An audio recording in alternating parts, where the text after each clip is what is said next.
Donc, les raisons de ma calvitie et l'évolution de ma greffe. Ma calvitie a commencé à 17 ans où, au final, j'ai fragilisé mon cuir chevelu en utilisant le défrisant.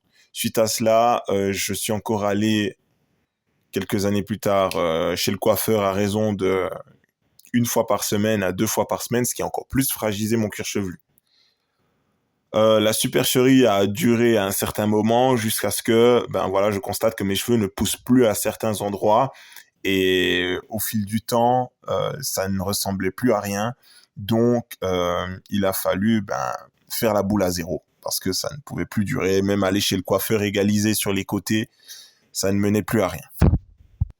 Donc là, boum, j'ai fait la boule à zéro. Le complexe.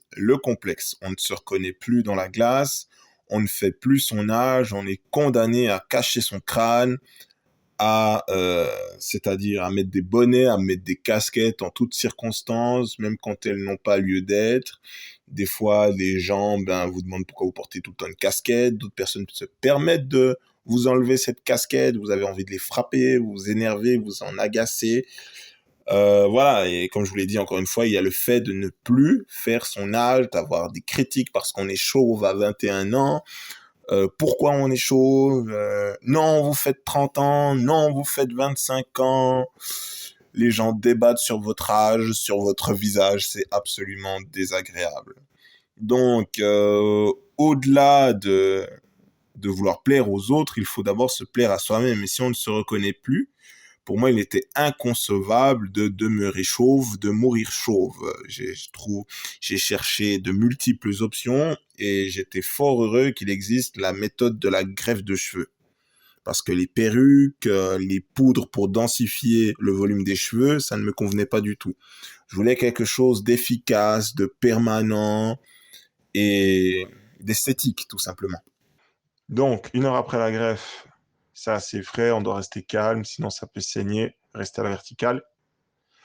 Deux, trois jours après, on doit toujours rester en Turquie ou sur place pour le suivi de la clinique.